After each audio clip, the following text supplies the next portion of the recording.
Olá, muito boa tarde. Eu me chamo Abimel Oliveira e este é o meu canal no YouTube. E estamos começando uma série de Escola Bíblica Dominical. E o título da lição de hoje da Escola Bíblica é O Avivamento e a Missão da Igreja. Está em Marcos 16:15 e diz-lhe o textual: e disse-lhe: ide por todo mundo e pregai o evangelho a toda criatura. Quem crê e for batizado será salvo, mas quem não crê será condenado. Marcos 16:15. Agora nós temos a verdade prática. Nesse tempo marcado pela falta de fé, a igreja só pode cumprir a sua missão se estiver imersa no avivamento espiritual, né? Tem que ter um avivamento espiritual, senão a igreja não pode crescer e nem avançar. E agora nós vamos para a leitura bíblica em classe, Marcos 16, versículo 14, né? Os irmãos conhecem bastante esse texto. Finalmente apareceu aos 11, estando eles assentados juntamente, e lançou-lhe em rosto a sua incredulidade e dureza de coração, por não haverem crido no que tinham visto já ressuscitado. E disse-lhe: ide por todo mundo e pregai o evangelho a toda criatura. Quem crê e for batizado será salvo, porém quem não crê será condenado. E estes sinais seguirão os que creem. Em meu nome expulsarão demônio, falarão novas línguas, pegarão nas serpentes, e se beber alguma coisa mortífera, não lhes fará dano algum. E imporão as mãos sobre os enfermos e os curarão. Ora, o Senhor, depois disso, de ter falado, foi recebido nos céus e assentou-se à direita de Deus. E eles, tendo partido, pregaram por todas as partes, cooperando com eles o Senhor e confirmando a palavra com os sinais que se seguiam. Então este, irmãos, é o assunto da nossa Escola Bíblica Dominical. E nós vamos aqui para a introdução aqui. Neste trimestre vimos que nos seus primórdios a igreja era conhecida pelo seu dinamismo na evangelização, no discipulado e no cuidado com os necessitados. A evangelização é aquela evangelização em massa que é a ordem de Jesus, quando ele disse: ide por todo mundo e pregai o evangelho a toda criatura. Essa é a evangelização. Agora, o discipulado é quando você separa um grupo de pessoas, daquelas pessoas que você evangelizou, e vai fazer discípulos, ou seja, esses serão seus alunos, você vai fazer discípulo. E também tem a parte, parte financeira, o cuidado com os necessitados, né? Tem que haver também do lado, a igreja ela não dá só o pão espiritual, ela dá também o pão material aos necessitados que precisam, os pobres, as viúvas, os órfãos, pessoas carentes. É uma obrigação da igreja, né? Quando evangeliza, fazer discípulo também, o cuidado com o necessitado, que era o trabalho da igreja primitiva. Vejamos só, irmão, o que aconteceu no grande avivamento proclamado, produzido pelo Espírito Santo. Depois que foram revestidos de poder, os discípulos nunca mais foram os mesmos. Eles receberam mais poder para cumprir o mandato de Jesus, né? Porque o Espírito Santo é que dá vigor, dá virtude, dá coragem para o homem fazer trabalho. Então os discípulos de Jesus, depois que eles foram revestidos do Espírito Santo, eles não foram mais aqueles homens medrosos, aqueles homens curiosos, mas tem agora uns homens que tinham coragem para fazer a obra de Deus, né? Então é isso aí, irmãos. Aqui na nossa lição fala do avivamento, que é a missão da igreja, mas não há avivamento sem a presença do Espírito Santo. Foi por isso que Jesus disse: ficar em Jerusalém até que Edvaldo seja revestido de poder. Eles não podiam sair de Jerusalém enquanto não fosse revestido de poder. Depois que eles foram revestidos, então eles saíram para pregar o Evangelho. Primeiro ponto: o avivamento após a ressurreição de Cristo. Desânimo dos discípulos, né? Vejamos que antes de os discípulos serem revestidos do poder de Deus, do Espírito Santo, eles estavam desanimados.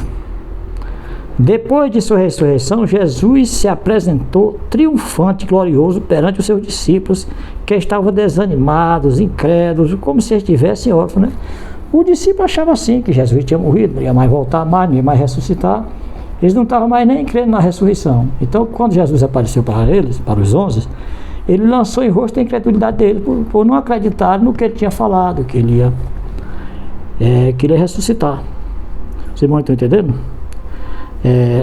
Vejamos só, eles se sentiam órfãos e abandonados ao ouvir o testemunho de Maria Madalena, que estivera no túmulo de Jesus e constatava que ele havia ressuscitado.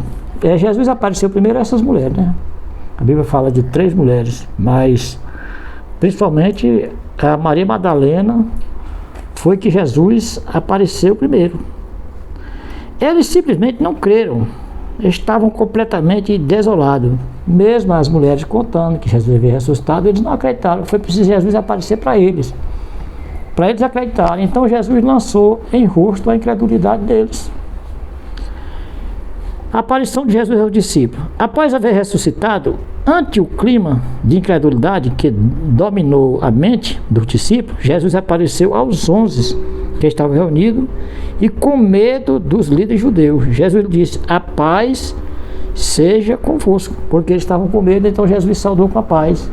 Eles estavam com medo, achando que da mesma forma que o mestre foi preso, eles também poderiam ser, ou até mesmo morto, né? Eles pensavam que havia algum espírito. Eles estavam achando que aquilo era uma aparição, aquilo não era Jesus. Foi quando Jesus se apresentou para Tomé: olha, Tomé, aqui estou eu, ó, toca em mim, né? Põe o dedo aqui. Um espírito não tem carne nem osso, sou eu mesmo. Aí quando Tomé disse: Senhor meu e Deus meu, aí Jesus falou: Tomé, por que tu me viste e creste? Bem-aventurados são aqueles que não me viram e creram. Quer dizer, Tomé, para acreditar que era Jesus, teve que tocar nele. Mas nós somos mais bem-aventurados porque nós não vimos Jesus, mas acreditamos no que ele fez, nos seus sinais, acreditamos que ele ressuscitou, acreditamos que ele está à direita de Deus Pai, acreditamos que ele intercede por nós. Ó, Jesus mostrou as mãos, os pés perfurados. Mesmo assim, eles não creram que era o Cristo ressuscitado. Por quê? Porque eles não tinham ainda recebido o Espírito Santo. Não havia recebido o avivamento. O avivamento após a ressurreição. Depois da ressurreição, Jesus deu aos discípulos um mandamento da grande comissão e disse: ide por todo mundo e pregar o evangelho a toda criatura.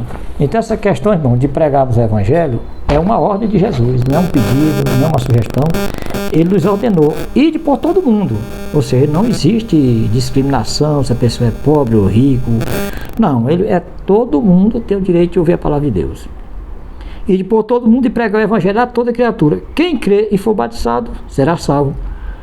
Porém, quem não crê será condenado. Veja só, é a condição para o homem ser salvo. É crer e ser batizado. Agora, quem não crê será o quê? Condenado. Aqui não é eu que estou falando, né? Não é os crentes que estão falando, mas o próprio Jesus falou que a condição para o homem se salvar, primeiro ele tem que crer, para depois se batizar. E agora Jesus deu os sinais, e esses sinais seguirão aos que creem. Já pensou, irmão? Todos os tempos e lugares, depois do Pentecostes, os discípulos pregaram com unção, expulsaram demônios e curaram enfermos. Jesus deu os sinais aos que creem. Se a pessoa não crê, também não pode fazer os sinais, né? Não pode expulsar demônio, não pode falar em língua, nada, porque ele não acredita, né? Então os discípulos creram, acreditaram nos sinais. O que acontecemos aqui no livro com Filipe curou muitos enfermos. Desse modo, vários outros fatos demonstraram que a igreja de Jesus recebeu o avivamento espiritual indispensável para proclamar o evangelho sob o poder do Altíssimo. Nós vemos a história do diácono Filipe, quando ele desceu a Samaria, né? A Bíblia diz que os sinais foram feitos por ele, né? Os demônios eram expulsos, as pessoas que eram paralíticos eram curadas, pessoas cegas, todo tipo de moléstia, de doença, era curado. Mas por quê? Por causa do avivamento, por causa do Espírito Santo que estava na vida deles. Vemos aqui o segundo ponto, irmãos: o avivamento na missão da igreja local. O avivamento nas missões locais, o avivamento espiritual, como consequência do Pentecostes, produziu uma chama nos corações dos seguidores de Jesus. Mesmo com perseguições, os apóstolos pregaram ousadamente o evangelho de Jesus Cristo, começando por Jerusalém, né? E agora eles não tinham mais medo de pregar a palavra. Podia haver prisão, podia haver tortura, mas eles pregavam com ousadia. E uma certa vez o apóstolo Pedro falou para Anás e Caifás, quando eles proibiram Pedro e João de pregar a palavra, o apóstolo Pedro diz: importa mais obedecer a Deus do que aos homens, né? Deus é mais importante do que vocês, nós temos que obedecer a Ele, não a vocês. Vocês são a autoridade do povo, mas Deus é mais importante.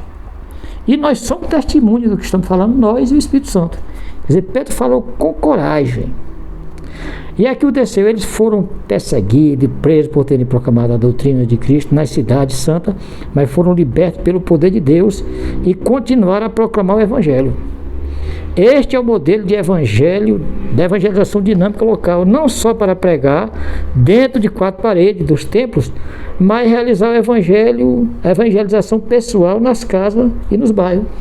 Não adianta nós estarmos numa igreja, só dentro da igreja, sem sairmos para levar a palavra de Deus lá fora. Nós temos que sair nas casas, nas cidades, onde as pessoas estão, para levar a palavra de Deus, né? Uns acreditam, outros não, mas o importante é que você fez sua parte, você cumpriu o ID de Jesus.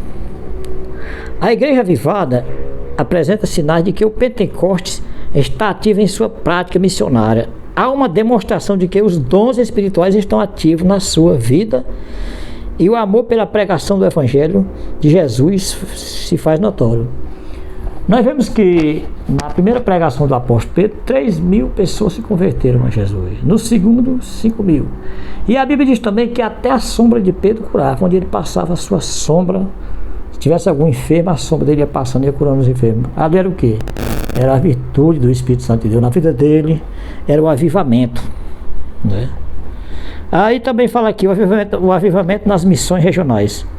Podemos dizer que a missão regional é aquela que é realizada em locais mais distantes do centro da ação inicial. Quer dizer, nós estamos pregando aqui, onde nós moramos em Brasília, mas nós podemos sair para outros lugares para pregar a palavra. Podemos sair para o Goiás, outro estado, né? São as missões regionais. No estado brasileiro, há diversos municípios ou cidades do interior. São as nossas Judéias, Samarias, a serem alcançada pelo trabalho de evangelização depois de impactar Jerusalém com a mensagem do Evangelho. Os discípulos levaram a muitos outros lugares, como foi que Jesus disse, né? Mas recebereis poder ao descer sobre vós o Espírito Santo e semeis testemunho tanto em Jerusalém como em toda a Judéia, Samaria e até os confins da terra. Porque, irmãos, a intenção de Jesus é evangelizar o mundo todo, não é só aquele local, Jerusalém, mas toda a terra ser alcançada pelo Evangelho, até os confins da terra. Então, irmãos, vejamos só. Missões regionais. Atualmente, nos dias de hoje, esperamos que Deus desperte as igrejas locais em centros metropolitanos, em cidades de porte médio e municípios de pequeno porte para evangelizarem, cumprindo a grande comissão, né? A missão da igreja, irmãos, é evangelizar. Quem que salva? Quem convence o homem? É o Espírito Santo, não é nós. A nossa missão é só evangelizar. Então, quando o crente está evangelizando e o Espírito Santo estando cooperando com ele, então as almas vão se convertendo. A gente não deve ficar triste porque pregou o evangelho em localidade e alguém não se converteu. Não, nós fizemos nossa parte, pregamos. Agora o convencimento vai ser com o Espírito Santo. Mesmo já aconteceu comigo, de eu pregar 2 anos na cidade, e ninguém se converteu. Eu não fiquei triste, mas quando eu saí dessa cidade, daí Deus começou a trabalhar e hoje tem uma grande congregação nessa localidade, onde eu cumpri o ID de Jesus. Que isso aconteça sem que seja necessário haver perseguições, né? Porque é melhor você pregar sem perseguições do que com perseguição, né? Os discípulos de Jesus pregaram com todo tipo de perseguição, prisões, açoites, tudo, apedrejamento. Mas nós aqui no Brasil estamos tão tranquilos, pregando sem perseguição. A obra de Deus. Ora, ainda desfrutamos de liberdade constitucional para expressar nossa fé e proclamar o Evangelho. Graças a Deus que no Brasil, irmão, nós temos a liberdade de expressão, de pregar o Evangelho, sem sermos perturbados. Tem países por aí que não se pode pregar o Evangelho. Há uma proibição muito grande. Mas nós devemos agradecer por estarmos aqui no Brasil e por Deus ter dado essa liberdade. Então, nós devemos proclamar o Evangelho a toda criatura, em todos os lugares, estado, cidade, distrito. Oremos para que o Brasil seja de fato uma nação que se renda a Cristo. Porque a partir do momento, irmão, que você prega o Evangelho de Cristo, você está anunciando a Jesus. Você vai, por exemplo, como eu já preguei em presídio, penitenciária, para muitos presos na penitenciária da cidade de Esperantina. Ninguém se converteu, mas eu não fiquei triste. Mas depois, muitos que eram presos vieram dar o testemunho. Pastor, depois que você esteve lá, que fez aquele culto lá, eu me libertei, hoje eu estou livre. Quer dizer, já é uma porta que Deus abre, né, para que você anuncie o Evangelho. Através do Evangelho haja liberdade para aquelas pessoas. Depois outros se converteram através da pregação, né? Porque não é na mesma hora que a pessoa aceita, não. Isso vai com o tempo, né? A pessoa vai ouvindo e o Espírito Santo vai trabalhando e a pessoa se converte. E aqui também, irmãos, fala do poder do alto para evangelizar, né? Porque, como falamos aqui, sem o poder do alto nós não temos condições de evangelizar, né? A gente até fala, mas muitas vezes não somos nem ouvidos, porque falta em nós o quê? O poder do alto. Nos ciclos pentecostais, nenhum aspecto dos propósitos do batismo no Espírito tem recebido mais atenção do que a sua utilização para a evangelização do mundo. Isso é firmemente baseado em Atos 1:8. Mas recebereis a virtude do Espírito Santo que há de vir sobre vós, né? O próprio Jesus declarando para os discípulos que sem o Espírito Santo eles não poderiam realizar obra nenhuma, né? Que há de vir sobre vós. E ser-me-eis testemunha, tanto em Jerusalém como em toda a Judéia, Samaria, até os confins da terra. O livro de Atos é um comentário desses dois temas relacionados, que os discípulos receberiam poder, né, quando o Espírito viesse sobre eles, e de que eles seriam testemunhas de Jesus por todo mundo, né? Então, eles não teriam mais medo de falar de Jesus, não iriam mais ficar tímidos, se escondendo, mas agora pregavam com ousadia. Quando Jesus disse aos seus discípulos que eles seriam suas testemunhas, o pensamento não é tanto que seriam seus representantes, embora isso seja verdade, mas sim que iriam atestar sua ressurreição. A ideia do testemunho ocorre ao longo do livro de Atos. Ela é aplicada geralmente aos discípulos. E foi como Pedro falou, quando Pedro falou de se importa obedecer mais a Deus do que aos homens, ele disse, e nós somos testemunhas dessas coisas, nós e o Espírito Santo, né? O apóstolo Pedro estava pregando uma coisa que ele presenciou, que foi a morte e a ressurreição de Jesus Cristo. E também nós vamos falar aqui do diácono Estevão, que foi um grande baluarte, na evangelização, que foi apedrejado como testemunha de Cristo, mas não recuou, né? Um exemplo de homem firme na evangelização, um exemplo de homem cheio do Espírito Santo, como era o diácono Estevão.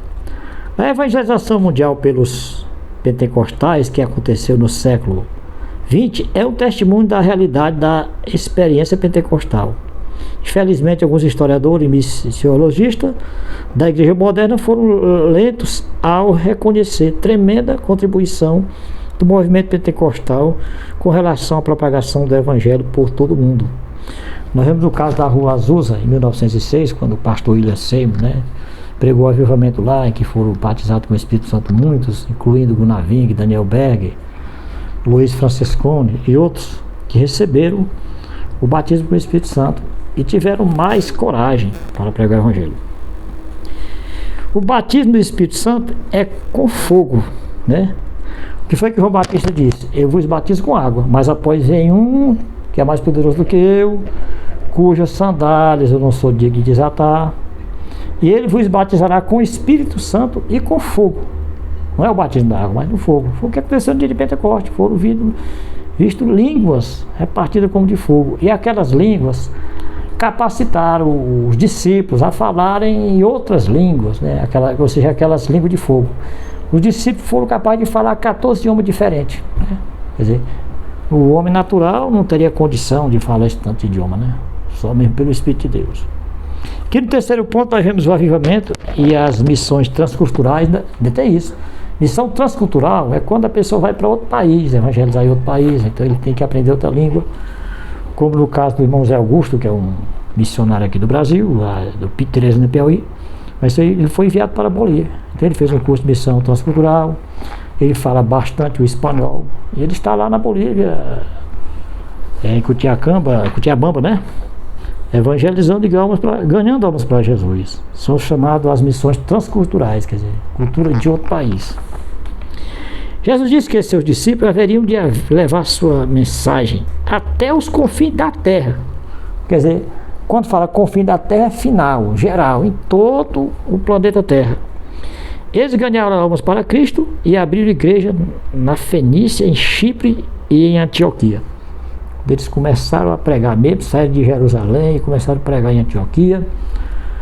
Os judeus, cristãos, só pregavam para os judeus, mas os gregos que saíram de Jerusalém anunciaram também para os gregos. E aí assim a igreja de Antioquia cresceu com judeus e gregos, onde os cristãos, como dizem em Atos 25, foram chamados pela primeira vez. Os discípulos foram chamados pela primeira vez de cristãos.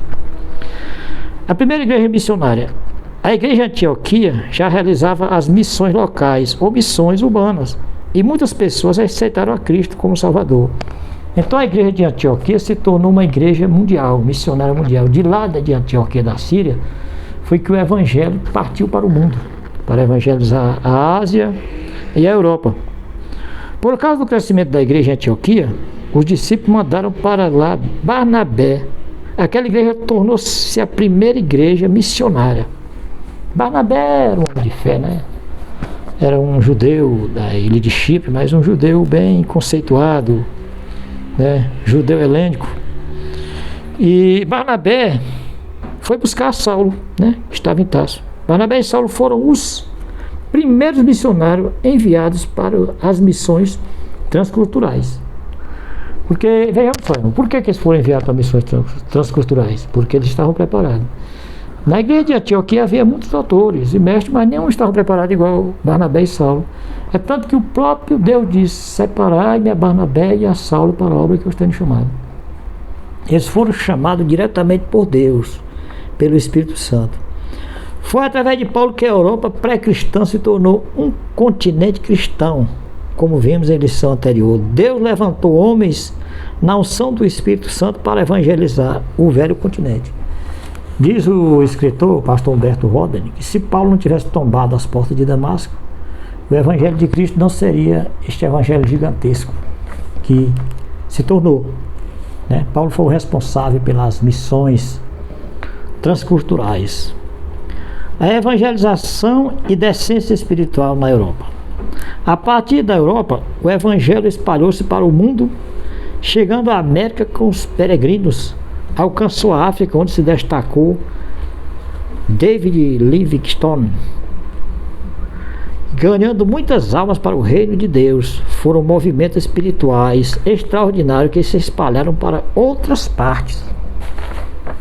Hudson Taylor foi missionário na China, de 1853 a 1905, e houve outros missionários que deram suas vidas à obra missionária transcultural a partir da Europa. Veja só, Hudson Taylor era da Inglaterra, mas ele foi pregar onde? Na China. Quer dizer, Deus mandou ele para a China. Uma cultura bem diferente, cultura oriental, mas ele foi bem visto lá. Como...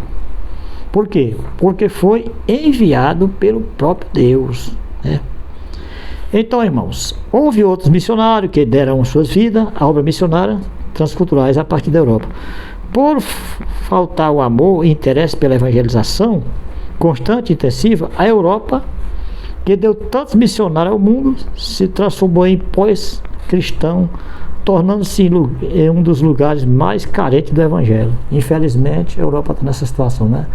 E foi um dos berços da evangelização, hoje está nessa situação de carência pelo evangelho. O evangelho de Cristo no mundo. Os crentes se acomodaram, deixaram de buscar o avivamento espiritual, conforme diz a palavra de Deus, né? E o que é que aconteceu? Morreram espiritualmente, né? Porque deixaram de buscar o avivamento do Espírito Santo. O assunto dessa eleição, irmão, é o Espírito Santo, né? Sem o Espírito Santo não tem condição de nenhum missionário, nem ninguém leva a obra de Deus avante.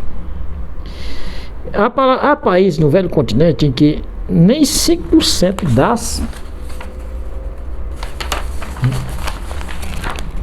das pessoas frequentam a igreja. Infelizmente a gente tem que dar essa notícia para o irmão, né? Infelizmente, nem 5% das pessoas na Europa frequentam a igreja. Vários países. O clamor pelo avivamento espiritual. As missões transculturais são as atividades missionárias que cumprem a última etapa da missão da igreja até os confins da terra. Elas concretizam o ide imperativo de Jesus, que ordenou a seus discípulos a irem por todo o mundo e pregar o evangelho a toda criatura, né? Eu vi um cidadão, se diz pastor famoso, pregando a palavra de Deus, e ele dizendo que esse versículo de Marcos não tem o versículo 14, nem o 15, nem o 16, é acréscimo, não tem nos originais do grego. E eu fui examinar, tem. A ordem de Jesus continua. Jesus mandou mesmo pregar o evangelho. Eu não sei porque é que eles inventam essas coisas, tentando mentir, tentando enganar o povo, né? Mas está escrito lá, eu observei nos originais do grego, lá que eu tenho o Novo Testamento do grego, a ordem de Jesus é a mesma. Esse objetivo missionário só pode ser alcançado se houver um avivamento espiritual em todas as igrejas, a começar pelos pastores, líderes ou dirigentes, que Deus reavive sua obra em todo o mundo. Oremos como Abacuque: ouvi, Senhor, a tua palavra, temi, aviva, Senhor, a tua obra no meio dos anos. No meio dos anos notifica. Na ira, lembra-te da misericórdia. Foi o que o profeta Abacuque pediu a Deus para avivar a obra, porque na época de Abacuque já estava essa situação de carência espiritual. Entendeu, irmão? Então, vejamos isso aqui. Assunto de Jesus ao discípulo: antes de ascender ao céu, nessa ocasião, ele ordenou à igreja o encargo da evangelização do mundo. Essa responsabilidade é nossa, né? Nós vemos que os anjos pediram para evangelizar, mas Deus não permitiu. Deus deu essa responsabilidade para nós. O alvo do evangelismo pessoal é tríplice: salvar os perdidos, restaurar os desviados e edificar os crentes. O que é o evangelismo pessoal? É você chegar com a literatura bíblica, Novo Testamento, o Evangelho de João, e abordar uma pessoa e conversar com aquela pessoa, pedir a atenção dela e falar de Deus. Assim chama-se o evangelismo pessoal. É o evangelismo que tem mais sucesso, né? Restaurar os desviados e edificar os crentes. Ganhar almas foi a suprema tarefa do Senhor Jesus aqui na terra. Paulo, grande homem de Deus do Novo Testamento, tinha o mesmo alvo e visão. Uma grande parte dos crentes pensa que a obra de ganhar alma para Jesus é só para os pregadores, para os pastores e obreiros em geral. Contentam-se em comodamente sentados ouvir os sermões culto após culto, enquanto os campos estão brancos para as ceifas, como disse o Senhor da Seara, né? Então a nossa missão é isso aí, não é só dos pastores, dos obreiros, é de todo o membro da igreja, de todos os membros, de todos os crentes, né? Você tem um amigo, tem um vizinho, tem um colega de trabalho. Vejamos só, irmão, não é dirigido a um grupo especial de salvos, mas a todo distintamente, como bem revela o texto citado. Portanto, a evangelização dos pecadores pertence a todos os salvos. Antônio Gilberto, né, que é um dos grandes também teólogos da Assembleia de Deus, escreveu um livro sobre a prática do evangelismo pessoal. E agora que nós vamos fazer a conclusão. Os cristãos avivados demonstram compromisso com Deus e com Cristo, né? Eles têm compromisso com Deus e com Cristo e com a missão da igreja. Eles têm amor pela obra de Deus e cooperam com a evangelização local, regional e transcultural. Em várias igrejas cristãs, mesmo no século da falta de fé, há demonstração de avivamento, né, espiritual, com a manifestação dos dons do Espírito Santo e o fervor na busca pelas almas perdidas.